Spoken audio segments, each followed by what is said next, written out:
All right, welcome to another micro teaching series. As much as possible, I'm trying to keep this short, but usually it's difficult to keep these contents, especially when it's for a mixed audience like students and university students and outside like participants.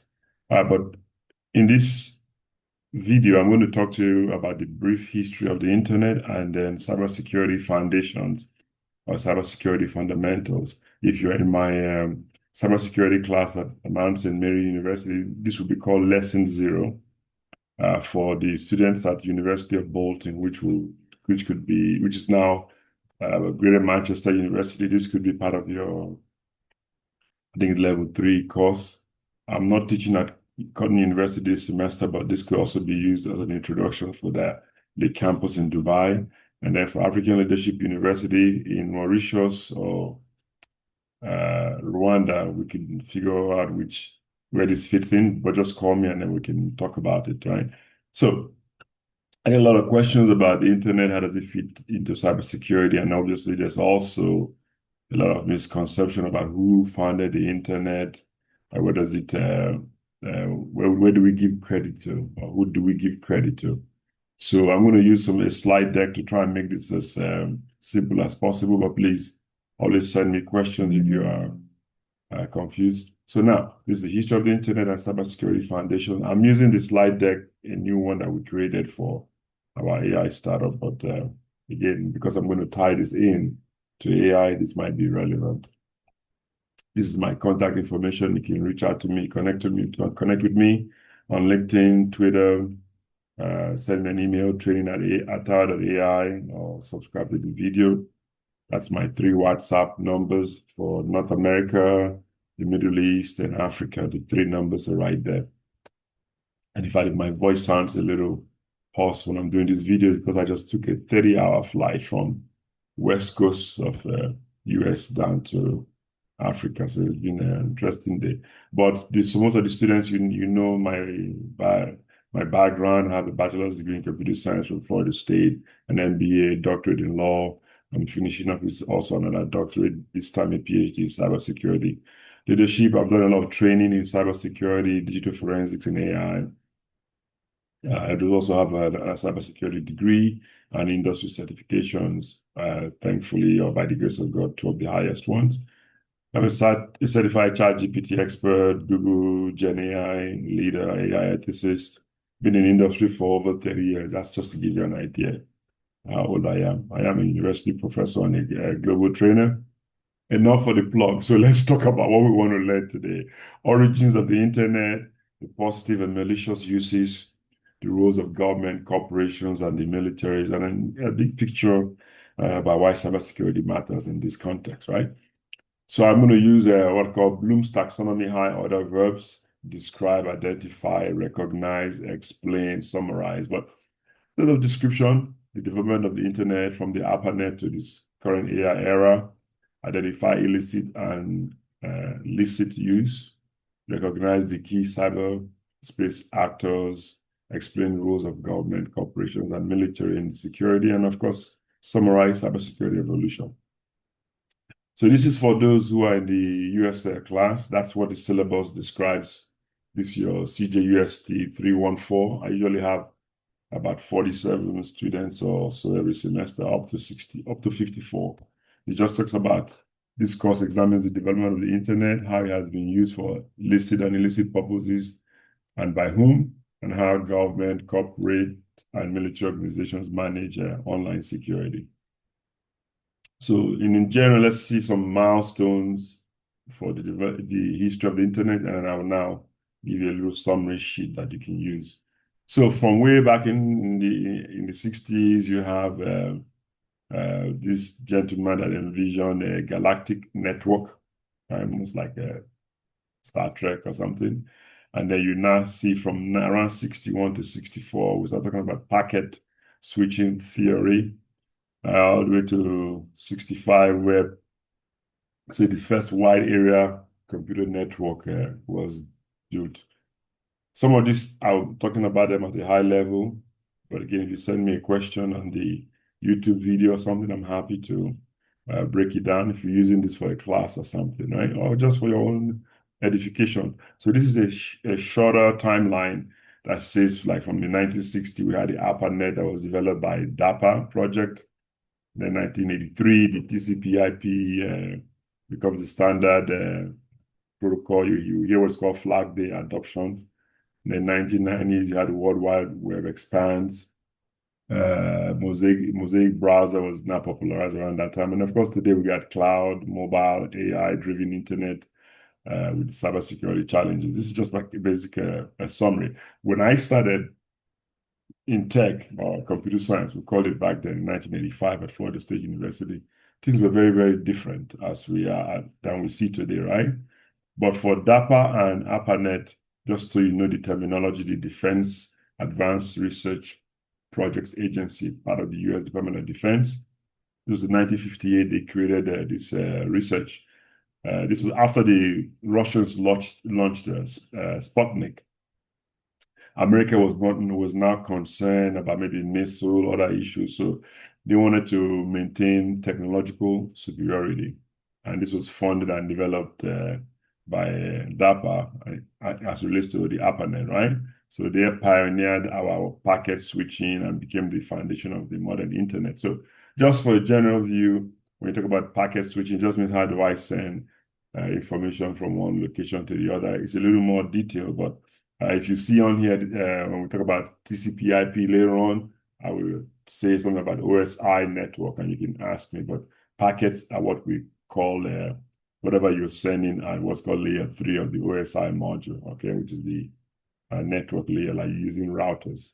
That's all I really need you to know at this point. But so in the mid-60s to the early 1972, you saw ARPANET went live with about 4 nodes, and then we have what's called network control protocols for host-to-host communication. And then, of course, finally, sometime in 1972, the first email was sent by Ray Tomlinson, and email kind of like became dominant application. So you hear people say the killer app for ARPANET was email. But back then, it was just really fast to fast, sending fast to fast. We didn't have a lot of computers that were communicating. So now this is the slide on TCP/IP protocol. So my networking guys, you know, this is what we're talking about, has 4 layers as opposed to OSI 7 layers. But for now, all you really need to know was that it was adopted as a standard protocol suite in 1983.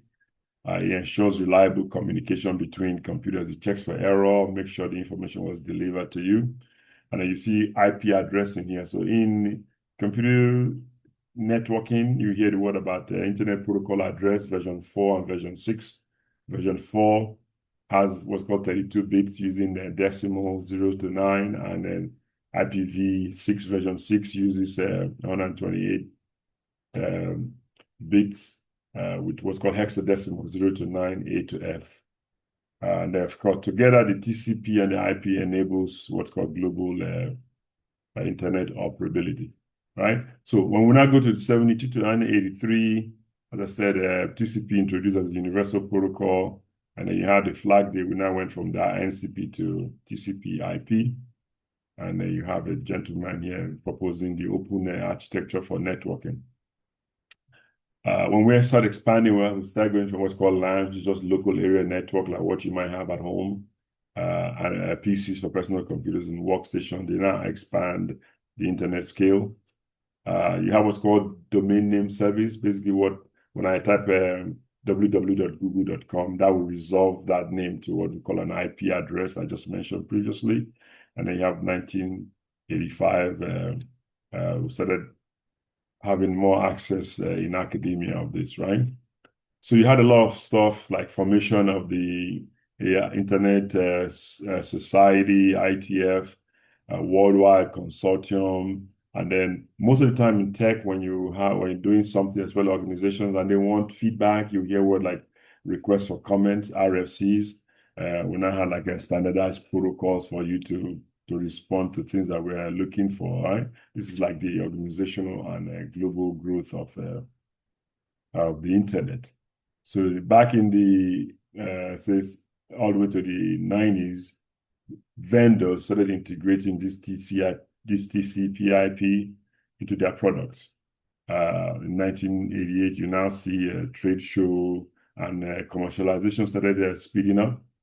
Now, in 1991, the World Wide Web was created by a guy named Tim Berners-Lee. These are all issues about debate, but for now, let's just attribute that to him, because somebody once told me that it was developed by another person, but this is just a historical, but again, history belongs to the victors, right? So back in 95, you now start getting full commercialization of the internet, right? So what is the word of internet? Really, it's just networks that are connected, inter-network, right? Computers that are connected from different parts of the world. So it was back in 95, you now have a formal definition, global system linked by IP addresses. So if I'm in Jamaica or in Nigeria and you are in Bangladesh or Canada, we need an IP address for us to be linked together, right? So we use TCP/IP or successors and basically high-level services for public or private. So that's basically how we started defining the internet. I normally use that world globe symbol, right? Even when we talk about cloud computing, it's really internet, right? So it continues to evolve. So yes, we were adopted from PC LAN, client server, or what's called peer-to-peer, like me and you, as opposed to a client server, which is one computer serving different people, and of course, broadband. So the new services that came up, email, file transfer, web, multimedia, even YouTube that we are watching now. Of course, along with that comes a lot of challenges like domain name management, IP addressing, governance, IP address because of some people say mismanagement or over allocation. IPv4 addresses have been exhausted. That's why you have a concept called network address translation, but don't worry about that for now. But also the answer was the IPv6. People are trying to develop, but not all computers can have the IPv6 or has it now, right? If you have both, you say you have a dual stack or dual system. Now, this is a basic summary timeline of the internet history from 61 that I talked about to 72 first email all the way down here. This is stopping at 1995. But of course, when you take my AI course or watch my AI video, you know that things have obviously exploded exponentially beyond that, right? All right, so basically, in conclusion, for the history portion, just know that packet switching research, ARPANET, TCP/IP, commercialization, and the web revolutionizing our access. But basically, it's about collaboration. Collaboration has really been part of the reason why the internet has expanded, right? We have more community and larger vote. But again, there's a good part of the internet and then there's a bad part of the internet. This visual was generated by I think DALI on ChatGPT, illicit, right? Bad, good, bad. The illicit ones are basically used for commerce, like you buy something, your website for internet purchasing, right? Hopefully it has HTTPS, education, research, collaboration. The illicit one, obviously, cybercrime, terrorism, and disinformation. In this age of AI with deep fake and trying to maybe control the narratives, election results, you will now see disinformation is a big issue now, right? So, but some of the key actors in the cyberspace include nation states like governments, like US government, Jamaican government, UAE government, corporations, company, IBM, criminal groups. One of them I could think about cyber criminal groups like Cozy Bear. Just like you have people that are robbing banks or selling drugs, you have criminal groups in the internet, right? And then the hacktivists, which are people motivated by ideology. Maybe I'm a vegan and you have a website that sells meat or animal products. I can hack your website because I don't like you killing animals or eating animals, whatever that is, right? But the defenders of the cyberspace obviously will be government trying to have regulation, law enforcement. I do a lot of training for people, governments like call it offensive hacking or darknet, dark web. Corporations, security for their customers, protecting their data, and of course, the military, cyber defense, and operations. Trust me, cybersecurity is very important in military today. Before a country attacks another country, they would have probably done a cyber attack. speculation that before Russia attacked Ukraine, there was a cyber attack against some critical infrastructure, but I leave that for you to research. Just know that hybrid warfare is here to stay now, right? So this is just a summary. We use this when we're teaching about threat actors.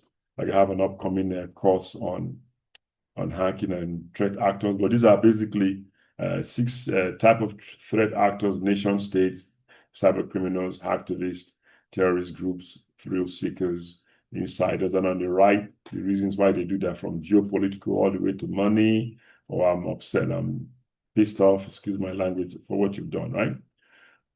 So cybersecurity also continues to evolve. Initially, early perimeter defenses were stuff like firewall.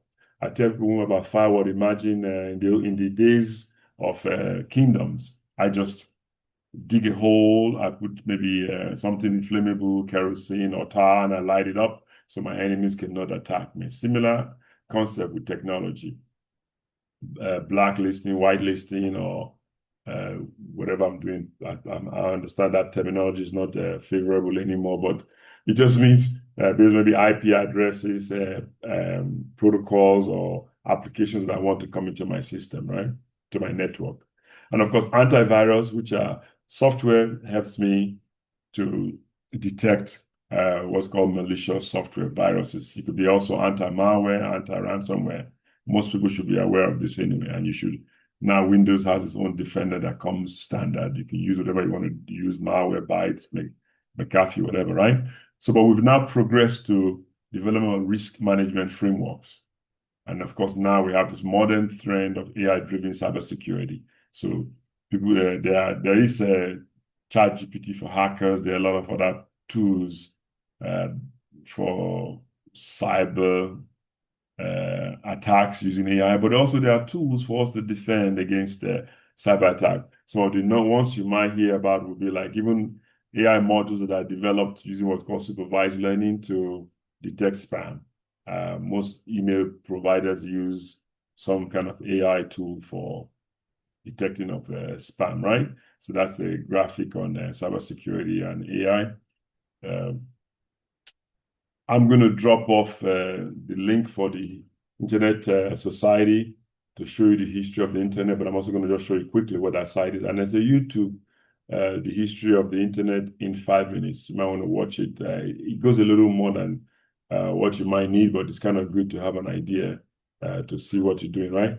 A little review questions here will be, what was the first packet switching network? Which protocol suite became the standard in 1983? Give one example of an illicit use of the internet. Name one role that militaries play in cyber. These are some answers. The first packet switching network was ARPANET, developed by DARPA. I covered already. The protocol suite that became the standard in 1983 was the CPIP, meaning that they are combined together. Example of illicit internet use, where I showed you cybercrime, terrorism, disinformation, and number 4 was which about military use. They use to defend national infrastructure, conduct cyber operations, and also to deter adversaries, right? Cybersecurity is obviously rooted in the internet's evolution. We are interconnected. Everybody's like, using from your cell phone to your laptop to your, refrigerator. So there are both positive and negative aspects of this, right? I will have another video that goes into further technical frameworks, but if you're interested, just check the YouTube channel. You'll see videos, even younger videos of me with no facial hair and more. But if you have any questions, feel free to drop it, right? Again, this is how to connect with me. But I want to now show you, for those who don't want to look at who are hesitant to look at the page I was talking about that shows you where you can find the history of the internet from the Internet Society. I have created, I've put the link on there, but let me just show you the site so you can know what you're going to look at. Let's go back here. If I'm not glad to just share my screen with you. So this is it here, Internet Society. And then the video, where is that video? I was trying to watch to show you guys what it shows. But the link on the video is there. Well, this is you can download the PDF of this brief history of the internet and watch it. And of course, I said to you, there is also the video.